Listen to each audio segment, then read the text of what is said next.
ஆச்சி மசாலா. எந்த சமையலும் ருசி தேடும் ரகசியம். 20 ரூபாய்.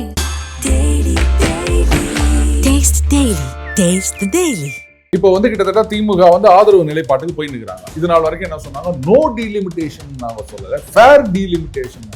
எப்ப சொன்னீங்க இந்த மாதிரி அப்படின்னு? சரி, ஃபேர் டீலிமிட்டேஷன்னா என்னன்னு சொல்லுங்க. இது நாள் வரைக்கும் அவங்களுடைய எதிர்ப்பு என்ன? அந்த எல்லா இதுக்கும் வந்து அந்த 50% அப்படின்றது. அதுக்கப்புறம் இப்போ இந்த 7.18 ஏதோ இருக்கு போல, அந்த ரேஷியோ மாறக்கூடாது அப்படின்னு யோசிச்சு பாருங்க. இப்போ நீங்க எல்லா ஸ்டேட்டுக்கும் 50% அப்படின்னு சொன்னா, அப்போ அது 71 சென்சஸா 81 சென்சஸா இந்த கணக்கே கிடையாது. அப்போ இனிமே அதுக்கு ஒரு ரிவைவலே கிடையாது. இங்க இருக்கவங்க எல்லாம் எதிர்க்கிறாங்க. இப்போ தாவேகாவாகட்டும், திமுகவும் கூட கொஞ்ச நாளைக்கு முன்னாடி வரைக்கும் எதிர்க்கும் போது இந்த மாதிரி ஊபி மாப்பி காப்பி பாப்பி பாப்பி இப்படி எல்லாம் சொன்னாங்கல்ல. அப்ப என்ன அர்த்தம்? அங்க காங்கிரஸ் ஜெயிக்கவே ஜெயிக்காதுன்னு தானே அர்த்தம். ஏங்க, ஊபியில 120 200 சீட் கூட ஆகும். என்னப்பா என்ன பாஜகவை ஜெயிச்சிட்டு இருக்குமா? தேர்தல் வச்சா மக்கள் அடுத்த எலெக்ஷன்ல நாங்க ஜெயிக்கிறோம் பார், 200 சீட்டை பிடிக்கிறோம் பார் அப்படின்னு சொல்லதுக்கு துப்பு இருக்குதா காங்கிரஸுக்கு? இப்ப அந்த டீலிமிட்டேஷனும் வந்து பாஜக அடுத்த தேர்தலை சந்திக்கின்றது அப்படின்னு சொன்னா காங்கிரஸ் வந்து இருந்த இடம் தெரியாம காணாம போயிடும். மக்கள் தொகை அடிப்படையில் இதை அவங்க இன்க்ரீஸ் பண்ணல, புரியுதுங்களா?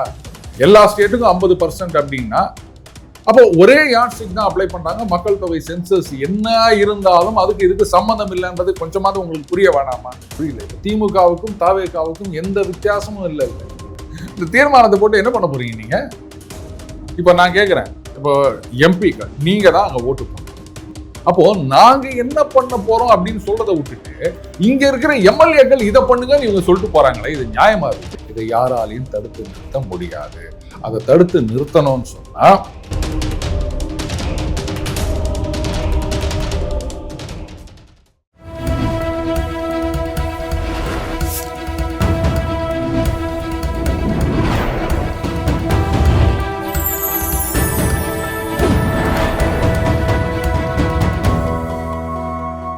சேனல் 5 தமிழர்களுக்கு வணக்கம். இன்றைய நேர்கள் நம்மோடு பேசியிருப்பது டெய்லி பஞ்ச் அருண் அவர்கள். சார் வணக்கம் சார். வணக்கம் ரூபன் சார். இந்த டீலிமிட்டேஷன் வந்து பார்லிமெண்ட்ல வந்து பாஸ் ஆக ரெடியா இன்னைக்கு இருக்குது. எப்படி பாஸ் ஆயிருமா எப்படி இந்த பில்லு? அதாவது இதுக்கு வந்து 2/3 மெஜாரிட்டி வேணும். போன தடவை வந்து அது இல்லை, இந்த தடவை வந்துரும்னு நினைக்கிறேன். ஏன்னா திமுகவை பொறுத்த வரைக்கும் முட்டு கொடுக்கறதுனாலும் சரி, இல்லை முட்டி தள்ளுறதுனாலும் சரி, எதுவாக இருந்தாலும் சிறப்பாக செய்வாங்க. அந்த முட்டு கொடுக்கறதுன்ற வார்த்தையை உபயோகப்படுத்தலாமா? ஏன் சார்? இல்ல நீங்க பாட்டுக்கு ஏதாவது அவை குறிப்பில இருந்து நீக்கிற போறீங்க? இல்ல, நீங்க தாராளமா பேசலாம். இங்க பேசலாம். இங்க அனுமதி உண்டு, ரைட். அதனால பிரச்சனை இல்லை. யோசிச்சு பாருங்களேன், இந்த சேலம் சென்னை 8 வழிச்சாலை அப்படின்னு சொல்லும் போது முட்டி தள்ளினாங்க எதிர்கட்சியா இருக்கும்போது. ஆமா, இப்ப போட்டாங்களா அந்த சாலை? தெரியல, அது என்ன ஆச்சுன்னு. ஆனா அதையே வந்து விரைவு சாலை அப்படின்னு சொல்லிட்டு பேர் மாத்திட்டாங்க. அவ்வளவுதான். இப்படி கூட சொல்லிடலாம். இது வந்து நாங்க எதிர்த்தது சேலம் சென்னை. இப்ப இங்க போடுறது ஆதரிக்கிறது வந்து சென்னை சேலம். அப்படி வச்சுக்கலாம். போத்திக்கின்னு பருத்தினாயினா பருத்திக்கின்னு போத்திக்கினாயினான்னு ரெண்டுத்துக்கும் நிறைய வித்தியாசம் இருக்குது. அந்த மாதிரி தான் இப்போ வந்து கிட்டத்தட்ட திமுக வந்து ஆதரவு நிலைப்பாட்டுக்கு போய் நிற்கிறாங்க. இது நாள் வரைக்கும் என்ன சொன்னாங்க, நோ டீலிமிட்டேஷன் நாங்க சொல்லல, ஃபேர் டீலிமிட்டேஷன். எப்ப சொன்னீங்க இந்த மாதிரி அப்படின்னு? சரி, ஃபேர் டீலிமிட்டேஷன்னா என்னன்னு சொல்றீங்க. இது நாள் வரைக்கும் அவங்களுடைய எதிர்ப்பு என்னன்னா, இப்ப நீங்க 1971 சென்சஸ் அதை பேஸ் அப்படின்னா, இப்ப அதுக்கப்புறம் இப்போ வருகின்ற சென்சஸ் இல்லை கடந்த சென்சஸ் இதெல்லாம் எடுத்து பார்த்தீங்கன்னா, குறிப்பாக தென் மாநிலங்கள் இவங்கெல்லாம் வந்து இந்த குடும்ப காட்டுப்பாடை வந்து சுகராக இது பண்ணியிருக்காங்க. அதனால இங்கே வந்து மக்கள் தொகை குறைந்து இருக்கின்றது. ஆனால் அந்த பக்கம் நீங்கள் அதை சரியா இம்ப்ளிமெண்ட் பண்ணலை, மக்கள் தொகை அதிகமாக இருக்கின்றது. அப்போ அரசாங்கத்துடைய பாலிசி முதல்ல வந்து 3 குழந்தைனாங்க, அப்புறம் வந்து 2 குழந்தை அப்படின்னாங்க, அப்படி குறைச்சினே வராங்க. அப்போ அங்க அவங்க அதை வந்து அரசுடைய திட்டத்தை ஃபாலோ பண்ணலை அப்படின்றதுனால அவங்களுக்கு எக்ஸ்ட்ரா எம்பி. ஒழுங்கா ஃபாலோ பண்ணவங்களுக்கு எல்லாம் வந்து நீங்க பெனால்டி மாதிரி எம்பியை குறைப்பீங்களா? இதுதான் அவங்களுடைய கேள்வி. அப்பதான் என்ன பண்ணாங்க, சரி எல்லாருக்கும் 50% இன்க்ரீஸ் பண்ணிடுறோம். நீங்க வந்து இந்த குடும்ப கட்டுப்பாடு மக்கள் தொகை இதெல்லாம் சப்ஜாடா 50% இன்க்ரீஸ் பண்ணிடுறோம் அப்படின்னு சொன்னப்போ இங்க திமுக ஆதரவாளர்கள் நிர்வாகிகள் நிறைய பேர் என்ன சொன்னாங்க, அது எப்படி? அப்ப எங்களுக்கு 20 தான் இன்க்ரீஸ் ஆகும், ஊபியில வந்து 40 இன்க்ரீஸ் ஆகும், ஒத்துக்க முடியுமா அப்படின்ட்டு என்னென்னவோ கணக்கெல்லாம் சொன்னாங்க. இப்படி ஆயிரும் அப்படி ஆயிரும் அப்படின்னு. அதுக்கப்புறம் கவிதாயின் கனிமொழி அவர்கள் என்ன பண்ணாங்க, அது 2/3 மெஜாரிட்டினா இவ்வளோ வேணும். அதுக்கப்புறம் நீங்க வந்து தென் மாநில எம்பிக்கள் ஆதரவு இல்லாமலேயே வந்து நீங்க வந்து 2/3 மெஜாரிட்டி வந்துடும். அதுக்கப்புறம் எல்லா சட்டங்களையும் செக்யூலர் இது அதெல்லாம் நீங்க மாத்திருவீங்க அப்படி இப்படின்னாங்க. அது கணக்கு யார் சொல்லி கொடுத்தாங்கன்னு தெரியல அவங்களுக்கு. இப்பவும் அதே சிச்சுவேஷன் தான். இப்போ 2/3 அப்படின்னா 362 வேணும் ரூபாய். இப்போ 270 பாஜக கிட்ட இருக்கு. அப்புறம் கூட்டணி கட்சிகள் இதெல்லாம் சேர்ந்து மெஜாரிட்டி. இப்போ 2/3 கொஞ்சம் குறைவுது. நல்லா யோசிச்சு பாருங்க.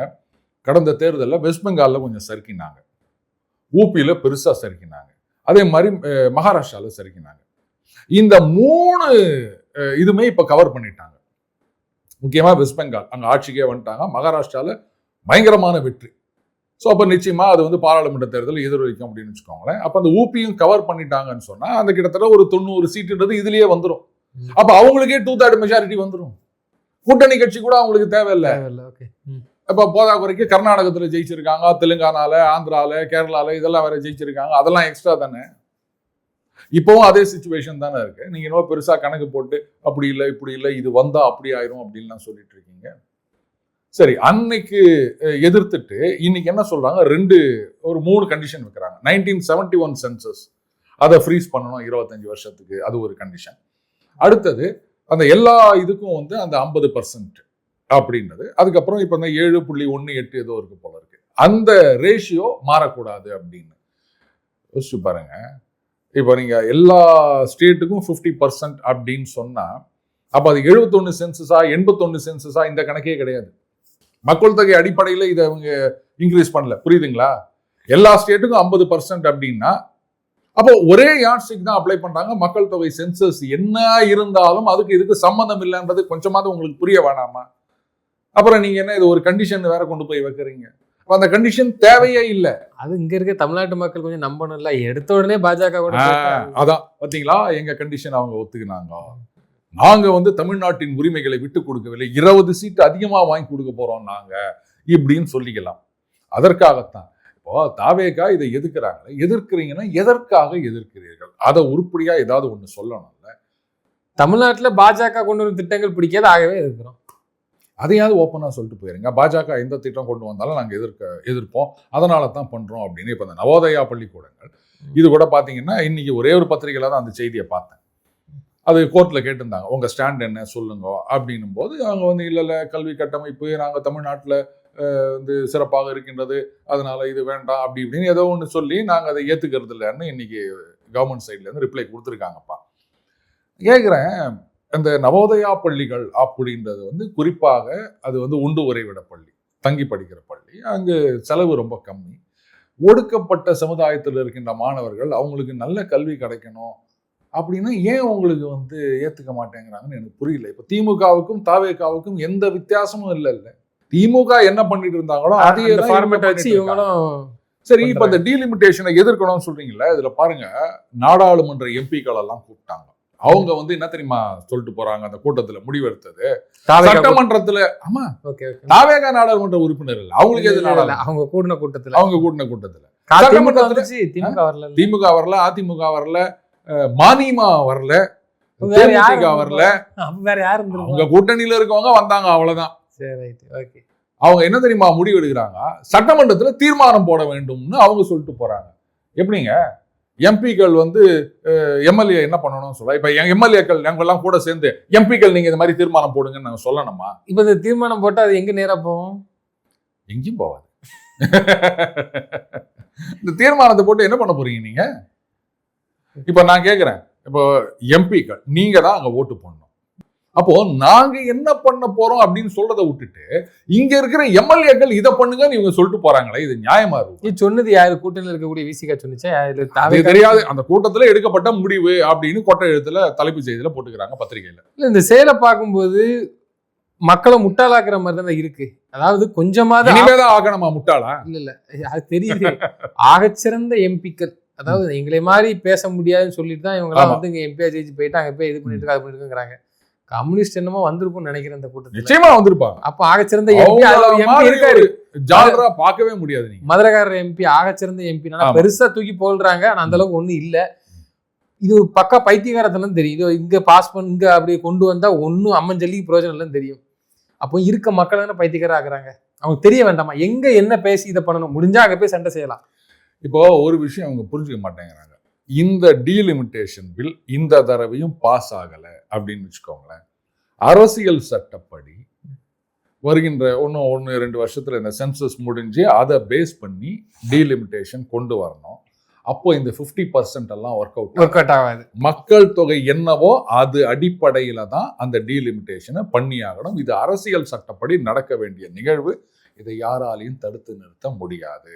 அதை தடுத்து நிறுத்தணும்னு சொன்னா 2/3 மெஜாரிட்டியோட நீங்க கொண்டு போயிட்டு ஒரு ப்ரப்போசல், ஒரு மசோதாவை கொண்டு வந்து, அப்போ ஏங்க ஆளுங்கட்சிக்கே 2/3 இல்லை, நீங்க எங்க இந்த 2/3 கொண்டு வர போறீங்க? 50% மெஜாரிட்டியா உங்ககிட்ட இல்ல. இவங்க என்ன நினைக்கிறாங்கன்னா, இழுத்து இதை இதாக டிலே பண்ணி கொண்டு போயிட்டோம்னா அடுத்து நம்ம ஆட்சி வந்துருங்கிற ஒரு மைண்ட் செட்ல இருக்காங்களோ. உங்க ஆட்சி வரதுக்கு முன்னாடி இருக்கிற சீட்டெல்லாம் குறைஞ்சு போயிடுமே. இப்ப நீங்க இந்த டீலிமிட்டேஷனை விட்டுட்டீங்கன்னு சொன்னா, அதற்கப்புறம் அந்த சென்சஸை பேஸ் பண்ணி டீலிமிட்டேஷன் வந்தது அப்படின்னு சொன்னா, அப்போ ஊபிக்கு ஏறும், இங்க இறங்கும். அதை நீங்க தடுக்க முடியாது. ஒழுங்கா 50% கொடுத்தா அதை வந்து ரைட்டுங்க, எல்லாருக்கும் 50% கொடுத்துருக்காங்க அப்படின்னு போக வேண்டியது தானே.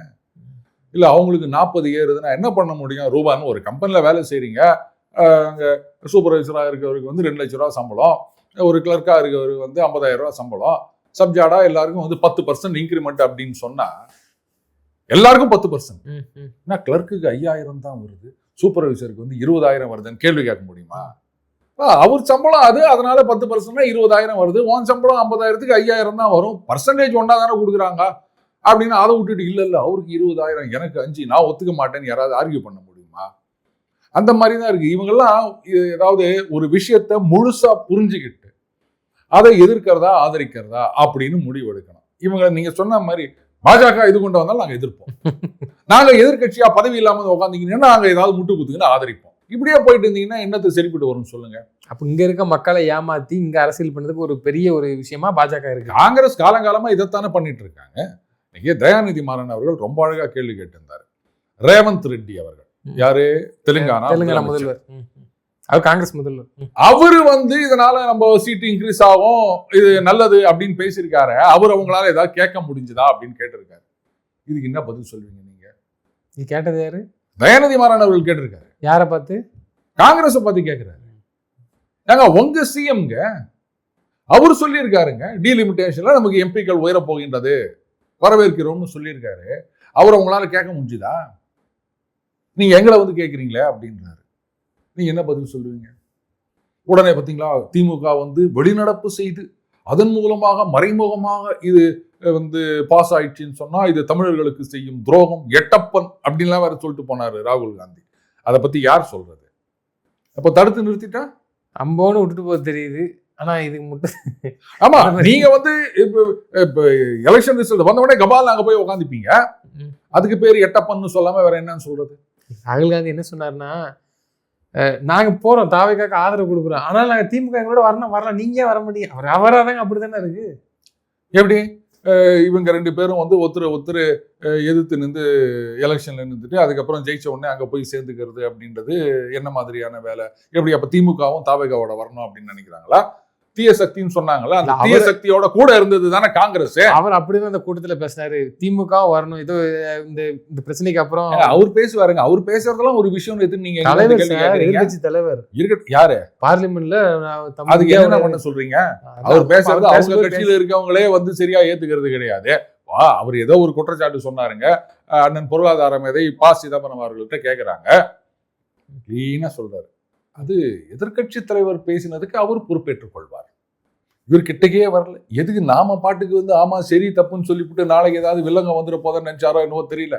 அவர் சொன்னதுக்கு அவங்க கட்சி தலைவர் தானே, அது பாராளுமன்றத்தில் எதிர்கட்சி தலைவர் தானே. ஆமாங்க அவர் சொன்னது கரெக்ட் தாங்க, அவர் சொன்ன எந்த தப்பு அப்படின்லாம் கேட்கல. அவர் சொன்னதுக்கு அவர் தான் பொறுப்பு அப்படின்னு சொல்லிட்டு போயிட்டாரு. அப்ப அவங்க கட்சியில இருக்க மூத்த தலைவர்களே ஐயோ இவர் பேசினதுக்கெல்லாம் நம்ம முட்டு கொடுக்க முடியாது அப்படின்னு போகும்போது நீங்க என்கிட்ட வந்து அவர் அந்த மாதிரி சொன்னாருன்னு கேள்வி கேட்குறீங்களா? என்னை பார்த்தா அவங்களுக்கு எப்படி தெரியுது ரூபன்? இல்ல அவர் ஒரு எதிர்கட்சி தலைவரா அங்க அந்த இடத்துல இருக்கிறதுனால நான் கேட்டுட்டேன். எதிர்கட்சி தலைவரா இந்தியாவில இருக்கிறத விட வெளிநாட்டுல தான் அதிகமா இருக்காரு போலுங்க. இது 2 பேருக்கு முதல்ல வேணும் தானே, திமுகவுக்கு வேணும் காங்கிரஸுக்கு வேணும், நல்லா பட்டுட்டு இருக்காங்க, இருக்கட்டும் அப்படி எடுத்துக்க வேண்டியதான். அப்படி இல்லை, இது வந்து திமுக எப்படி இருந்தாலும் இதுக்கு வந்து ஒத்து போவாங்க அப்படின்னு நினைக்கிறேன். ஒன்று வந்து இது தொகுதிகள் இன்க்ரீஸ் ஆகுது அப்படின்னும் போது கட்சியில் இருக்க நிறைய பேருக்கு வாய்ப்பு கொடுக்க முடியும், புரியுதுங்களா? ஸோ அப்போ அந்த கட்சியில வந்து நிறைய பேரை அரவணைத்து செல்லலாம். இவங்க எதிர்பார்க்கிற பெண்கள் திமுக அதுல வந்து 1/3 அதுவும் வரப்போகுது. இல்ல இது ஒரு சாக்கா வச்சு சொல்லும் திமுக சொல்லும். நாங்க நினைச்சோம் ஆமா, பெண்களுக்கு வந்து ஆமா நாங்க வந்து இந்த மாதிரி சீட்டு வாங்கி கொடுத்தோம்னு சொல்லலாம், சீட்டை இன்க்ரீஸ் பண்ணி கொடுத்தோம்னு சொல்லலாம். அல்டிமேட்லி என்ன ஆக போகுது? இது பாருங்க, 20 சீட்டு இன்க்ரீஸ் பண்ணிட்டோம். சரி, இப்போ 60 எம்பிக்கள் வந்தா என்ன பண்ணிட போறாங்க தமிழ்நாட்டுக்கு? அதெல்லாம் நீங்க கேட்கக்கூடாது. 39 எம்பி இருந்து என்ன பண்ணாங்க? அதே தான் 60 எம்பி இருந்தும் பண்ண போறாங்க. மொத்தத்தில் 60 எம்பி. நாங்கள் இன்னும் நிறைய பேருக்கு சீட்டு கொடுக்கலாம், எங்கள் குடும்பத்தில் இருக்கவங்களுக்கு சீட்டு கொடுக்கலாம். அது ஒரு பிரச்சனை தீரும் இல்லை. அதனால அதை விட முக்கியமாக இன்னைக்கு வந்து மத்திய அரசாங்கத்தோட தயவு வேணும் திமுகவுக்கு. ஏன்னா இங்கே ஆட்சி போயிடுச்சு, இவங்க வேற குடஞ்சினுக்கிறாங்க அந்த ஊழல் இந்த ஊழல் அப்படின்னு. இவங்க பாட்டுக்கு ஏதாவது ஒரு எஃப்ஐஆர் ஃபைல் பண்ணி விட்டு அவங்க உடனே இடி வந்து கூச்சுதுன்னா என்ன பண்ணுறது? இப்போ பாஜக ஏற்றுக்கிறதுக்கு தயாராக தான் இருக்காங்க. அவங்க இந்த சூழ்நிலையும் வந்து என்ன பாருங்க, ஆதரவு கொடுக்குறீங்களா, வாங்க கொடுங்க. என்ன அப்போ இப்போ நீங்கள் தான் எங்ககிட்ட வரணும், நாங்கள் உங்ககிட்ட வர வேண்டியது இல்லை அப்படின்னு கெத்து காமிக்கிறாங்கல்ல. அப்புறம் என்ன சப்போர்ட் பண்ணிங்கன்னா பண்ணிட்டு போங்க, சந்தோஷம். இதுக்கு மேலே என்ன வேணும் உங்களுக்கு? இல்லை, மோடி அவர்களுக்கு திரு ஸ்டாலின் அவர்களை ரொம்ப பிடிக்குமாமே. அது வந்து எப்பவுமே ஒரு மரியாதை மதிப்பு இருக்கு. ஐயா எடப்பாடியை கம்பேர் பண்ணும்போது ஏதாவது கூட்டணி நான் சொல்றது தெரியுமா? இப்போ சமீபத்தில் ஒரு திமுக நிர்வாகி ஒருத்தருடைய போஸ்ட் பார்த்தேன். அதில் சொல்றாரு, இந்த மாதிரி மோடி அவர்கள் கலைஞர் அவர்கள் மீது அந்த அளவுக்கு மரியாதை வைத்திருந்தார். இந்த மாதிரி கலைஞர் அவர்கள் மறைவுக்கு பிறகு இங்கே இந்த கோர்ட்டுக்கு போனாங்கல்ல, அங்கே இடம் கொடுக்கணும் அப்படின்னு சொல்லிட்டு அந்த தீர்ப்பு வர்றதுக்கு முன்னாடியே வந்து ஏதோ இராணுவத்திடம் இருந்து கிளியரன்ஸ் வாங்கி கொடுத்தாங்க. அதுக்கப்புறம் உடம்பு சரியில்லா இருக்கும்போது இங்கே வந்து பார்த்துட்டு ஏங்க இங்கே வச்சிருக்கீங்க, அங்கே டெல்லிக்கு அனுப்பி நாணய வெளியீட்டு விழா வந்து அந்த விவகாரம் அது ராஜ்நாத் சிங் அவர்கள் வந்தாரு. இப்படிலாம் பேசினாங்க. சொல்ல போனா எதிர்கட்சியாக நம்ம சண்டை போட்டுக்கினே இருந்தாலும் கலைஞர் மீதும் திமுக மீதும் ரொம்ப மதிப்பும் மரியாதையும் வைத்திருந்தவர் மோடி. இப்பதான் தெரியுது அவங்களுக்கு, இவ்வளவு நாளா தெரியலையா? அதாவது இது நான் தான் சொல்றேன், முட்டு கொடுக்கறதுனாலும் முட்டி தள்ளுறதுனாலும் அதெல்லாம் சிறப்பா செய்யும் திமுக. அந்த நேரத்துல இன்னும் பார்த்தீங்களா அதுக்கு சாதகமான விஷயங்கள்லாம் கொண்டு வந்து கொடுப்பாங்க. இவ்வளோ இருக்குது பாருங்க, இவ்வளோ இருக்குது பாருங்க அப்படின்னு. அப்புறம் ஏன் கோபேக் மோடின்னு சொன்னீங்க? கலைஞர் மறைவுக்கு பிறகுதானே திமுக ஆட்சிக்கு வருது. கலைஞர் மறைவுக்கு பிறகு அந்த காலகட்டத்தில் இவங்க எதிர்கட்சியா இருக்கும்போது எத்தனை தடவை மோடி அவர்கள் வந்திருக்காரு, கோபேக் மோடின்னு போட்டீங்கல்ல. இனிமே வெல்கம் மோடி சொல்லுவாங்க. சார் உங்களுக்கு என்ன எப்பவுமே பாத்தீங்கன்னா அந்த கோபேக் மோடி அதுல வந்து இன்னாட பக்கம் திருப்பி பாத்தீங்கன்னா வெல்கம் மோடின்னு இருக்கும். அந்த நேரத்துக்கு எது வேணும், எதுக்கு முன்னே மறுபடியும் அதெல்லாம் வேஸ்ட் பண்றது? புதுசா அவர் எழுதணுமா, அதனால அப்படியே பின்னாடி திருப்பிட்டீங்கன்னா இதுல வெல்கம் மோடி அப்படின்னு இருக்கும். அப்படி வச்சுக்க வேண்டியதுதான். பட் இது பாஸ் பண்ணிடுவாங்கன்னு தான் நினைக்கிறேன் ரூபன். வரட்டமா என்ன அப்போ இதை காங்கிரஸ் ஏன் பயப்படுதுன்றதை நீங்க யோசிச்சு பார்க்கணும். ஏன்னா நிஜமாகவே இப்போ வந்து 50% அக்ராஸ் த போர்டு அப்படின்னு சொன்னா காங்கிரஸ் ஏற்கனவே வட மாநிலங்கள்ல நசுங்கி போய் கிடக்குது. அப்போ இனிமே அதுக்கு ஒரு ரிவைவலே கிடையாது. இப்போ இங்க இருக்கவங்க எல்லாம் எதிர்க்கிறாங்களே, இப்போ தாவேகாவாகட்டும் திமுகவும் கூட கொஞ்ச நாளைக்கு முன்னாடி வரைக்கும் எதிர்க்கும் போது இந்த மாதிரி ஊபி மாப்பி காப்பி பாப்பி பாப்பி இப்படி எல்லாம் சொன்னாங்கல்ல. அப்ப என்ன அர்த்தம்? அங்க காங்கிரஸ் ஜெயிக்கவே ஜெயிக்காதுன்னு தானே அர்த்தம். ஏங்க ஊபியில 120ல 200 சீட்டு கூட ஆகட்டும், என்னப்பா என்ன பாஜகவே ஜெயிச்சிட்டு இருக்குமா? தேர்தல் வச்சா மக்கள் அடுத்த எலெக்ஷன்ல நாங்க ஜெயிக்கிறோம் பார், 200 சீட்டை பிடிக்கிறோம் பார் அப்படின்னு சொல்லதுக்கு துப்பு இருக்குதா காங்கிரஸுக்கு? அது இல்லாததுனால தான் ஐயோ அங்க அதிகமாகுது அங்க அதிகமாகுது அப்படின்னு. இதுல என்ன புரியுது இல்லையா? காங்கிரஸை இவங்களே வந்து ரைட் ஆஃப் பண்ணி போட்டாங்க. ஜென்மத்துக்கு இது தேர போறது இல்லை அப்படின்னு தெரிஞ்சு போச்சு. அதனால ஏதாவது ஒண்ணு பண்ணணுமே. இப்ப அந்த டீலிமிட்டேஷனும் வந்து பாஜக அடுத்த தேர்தலை சந்திக்கின்றது அப்படின்னு சொன்னா காங்கிரஸ் வந்து இருந்த இடம் தெரியாம காணாம போயிடும். அதனால தான் பயந்துட்டு இருக்காங்க அவங்க. இப்போ இந்த டீலிமிட்டேஷன் எதிர்க்கிறதுக்கு வேற போட்டியே இல்லை, வார்டில் வந்தா நிறைவேறிடும். இது ஒன்றும் பெருசா இதான். இது கிட்டத்தட்ட எல்லா கட்சிகளும் காங்கிரஸ் தாவேகாக்கு எம்பி இல்லை. அந்த மாதிரி இவங்க மட்டும் ஒன்னா ஏதாவது இது பண்ணலாமே தவிர மற்றபடி everybody will fall in line. இது பாஸ் ஆயிரும் தான் நான் நினைக்கிறேன் ரூபன். பண்ணலை அப்படின்னு சொன்னா அப்ப இழப்பு வந்து பல மாநிலங்களுக்கு நம்ம எம்பிக்கள் எண்ணிக்கை குறையும். அதைத்தான் எதிர்பார்க்குறீங்களா நீங்க? இல்ல இந்த கரப்பாம்பூச்சி கட்சின்றவரோட போராட்டம் கரெக்டான ஏதாவது காங்கிரஸ் அப்படி தூண்டி விட்டுடுச்சுன்னா அது வேற என்ன வேலை அவங்களுக்கு? அவங்க போராட்டம் நடத்துவாங்க, இவங்க உடனே போயிட்டு இன்னொரு இடத்துல போய் போராட்டம் நடத்துவாங்க. அதெல்லாம் ஒன்றும் வேலைக்கு ஆகாதுன்னு விடுங்க. அது அந்த நேரத்தில் இப்போ இன்னொரு முக்கியமான விஷயம் ஞாபகப்படுத்திட்டோம்னா இல்ல பஞ்சாப்ல அந்த குர்ப்ரீத் சிங் புல்லார்னு நினைக்கிற அவர் பேர், காவல்துறை அதிகாரி. அவர் வந்து என்ன பண்றாரு, ஆகஸ்ட் 4ஆம் தேதி பஞ்சாப்ல ஒரு 9 பேரை அரெஸ்ட் பண்றாருங்க. அதுல 4 பேர் வந்து ஜுவனில். என்னன்னா பாகிஸ்தான் ISI ஆதரவோட அவங்க வந்து அந்த ஜந்தர் மந்தர் போராட்டம் நடந்தது இல்லையா, அங்க வந்து ஏதோ அந்த பெட்ரோல் பாம் அது இதெல்லாம் போட்டு கலாட்டா பண்றது, அது வந்து காவல்துறை மேல தூக்கி போடுறதுக்கா இல்ல உள்ளுக்குள்ளேயே ஏதாவது பண்ணிட்டு யாரோ பண்ணிட்டாங்கன்னு கிளப்பி விடுறதுக்கா அப்படின்னு தெரியல. இந்த மாதிரி வந்து பிளான் பண்ணியிருந்தாங்க, அவங்கள வந்து பிடிச்சிட்டோம் அப்படின்னு அவர் வந்து பேட்டி கொடுக்குறாருங்க. அரெஸ்ட் பண்ணியிருக்காங்க தெரியுது. 7ஆம் தேதி அவரை வந்து காத்திருப்போர் பட்டியலில் தூக்கி போட்டாங்க. பஞ்சாப்ல இருக்கின்ற ஆம் ஆத்மி கட்சி. என்ன சொல்லுவீங்க? எல்லாரும் கூட்டுக்கலாம் சார். ஏங்க இவ்வளவு பெரிய ஒரு சென்சேஷனல் விஷயம், ஒரு பெரிய பிரச்சனை நடந்திருக்க வேண்டியது, அங்க வந்து மத்திய அரசாங்கம் அவங்க மந்திரி ரிசைன் பண்ணிட்டாரு, அதனால ஒரு வழியா போராட்டத்தை அவங்க வாபஸ் வாங்க வச்சுட்டாங்க. அப்படி பண்ணாம இருந்திருந்தாங்கன்னா நிறைய பேருக்கு பாஜக ஆதரவாளர்களுக்கு வந்து ஒரு பெரிய வருத்தம் இருந்தது. என்னங்க இது, இந்த கரப்பாம்பூச்சிக்கு பயந்துக்கிட்டு மந்திரி ராஜினாமா பண்ணிட்டாரு அப்படின்னு. அன்னைக்கே சொல்லியிருந்தேன், அவர் ராஜினாமா பண்ணலைன்னா இவங்க வந்து விபரீதம் அசம்பாவிதம் ஏதாவது நடந்திருக்கும், அதனால் தவிர்க்கணுன்றதுக்காக தான் எப்படி அந்த விவசாய சட்டத்தை வாபஸ் வாங்கினாங்களோ அந்த மாதிரி இது பண்ணியிருக்காங்க அப்படின்னு இப்போ ஒவ்வொன்றா வெளில வருது. நான் கேட்குறேன், இவ்வளோ பெரிய ஒரு விஷயத்த ஒருத்தர் கண்டுபிடிச்சிருக்காருன்னு சொன்னால் அவரை வந்து நீங்கள் போஸ்டிங் இல்லாமல் காத்திருப்போர் பட்டியலில் கொண்டு போயிட்டு வைக்கிறீங்க அப்படின்னு சொன்னால் நீ ஏன்டா இதை கண்டுபிடிச்சி அப்படின்ற மாதிரி தானே ஆகுது. அப்போ அந்த கரப்பாம்பூச்சிக்கு பின்னாடி இருக்கிறது தொடப்பக்கட்டை. அவங்க கட்சி சின்னம் அது. வழக்கமாக கரப்பாம்பூச்சியை தொடப்பக்கட்டை கடிச்சு அடிச்சு தள்ளுவோம். ஆனா இங்க தொடப்பக்கட்டை தான் கரப்பாம்பூச்சியை கூட்டு வந்து வச்சுக்குதுன்னு நினைக்கிறேன். அரவிந்த் கெஜ்ரிவாலுக்கு பதவி போயிடுச்சு. இப்ப பஞ்சாப்ல இவர் தான் எக்ஸ்ட்ரா சிஎம் மாதிரி ஆடின்னு இருக்கிறாரு. எப்படியாவது மறுபடியும் அந்த லைம் லைட்டுக்கு வரணும், ஒரு ரிலவன்ஸுக்கு வரணும் அப்படின்றதுக்காக இப்படிதான் ஒரு போராட்டம்னு ஒன்று நடத்த வேண்டியது, ரோட்ல வந்து இது பண்ண வேண்டியது. இதுதான் அவரே சொல்லாரு, ஐ எம் அன் அனார்கிஸ்ட் அப்படின்னு. இந்த மாதிரி குழப்பத்தை உண்டாக்கி ஆட்சியை பிடிக்கணும்னு நினைச்சுட்டு இருக்கிறாரு. அது வேலைக்கு ஆகாது ரூபன். நிச்சயமா சார். தொடர்ந்து எங்களுக்கு கருத்துக்களை பயந்தமைக்கு நன்றி. நன்றி ரூபன்.